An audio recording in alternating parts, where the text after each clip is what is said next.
What's up guys, today we are going to be unboxing and reviewing the Nerf Zombie Strike Nailbiter.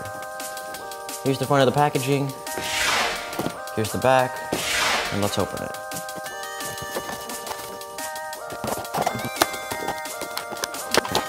So in the packaging we got the Nailbiter, 8 Zombie Strike darts, and an instruction manual. So here's the Nailbiter. In case you didn't figure it out from the name, this is actually supposed to look like a nail gun. Because of the part here that would hold the nails in real life and just how it looks, but this shoots darts obviously.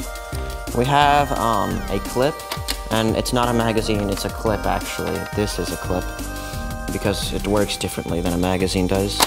And it does not come out and it slides, so what you do is you slide it up, it holds 8 darts, you load all the darts in, push it down, and then you pull the trigger to fire.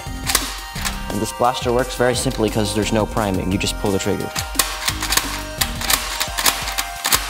I said whenever you're pulling the trigger, make sure you pull it all the way back and all the way forward. Make sure you don't just do something like that, or if you need to pull it all the way back and forward to make sure it works properly.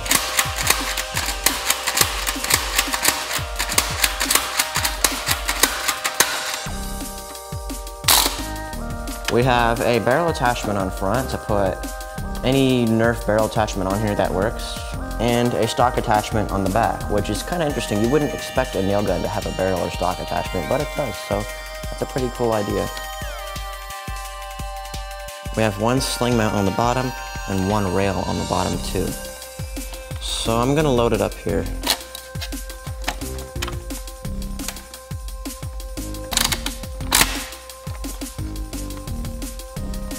You're loading the darts, make sure you don't just drop them in. Make sure you push them back all the way. Okay, let's shoot it.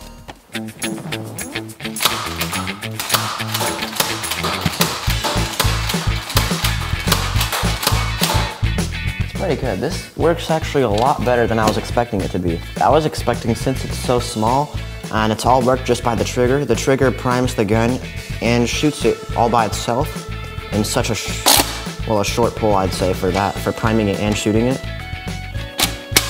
And since it is air powered, I was expecting it to be really weak, but it's actually very powerful. It's the same power as most other spring Nerf guns, or even more powerful than a lot of them, which is pretty cool, especially how you can use it one-handed. From there to there is about 30 feet, and most of the darts are basically hitting the window or just going right to the window, so I'd say this shoots about 30 feet, or maybe a little bit farther, 30 to 40 feet. Let's try hitting Jackson. So Jackson's over there without a head, but he has a target, so I'm not sure if I'm going to be able to hit it because this is kind of a weird blaster to try to use. I know I'll reach him, I'm not sure if I'll hit him, or hit the target.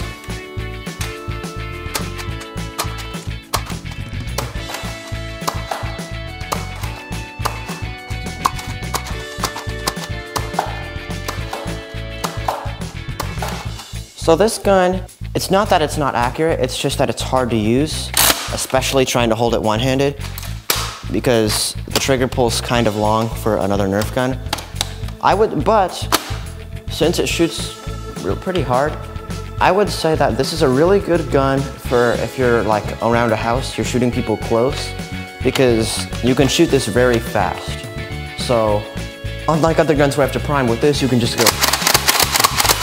So that's the good thing about this gun. You can shoot it really fast, and it basically, there's really no way for it to jam. It's so simple. So this is a really good gun for indoors. I'm gonna try shooting this gun as fast as possible now. I'm not really trying to aim and hit the target or anything. I'm trying to shoot him, but I'm not aiming for the target. I'm just mainly focusing on speed. Oh, some of the darts didn't go out. I was going that fast. I want to try one more time.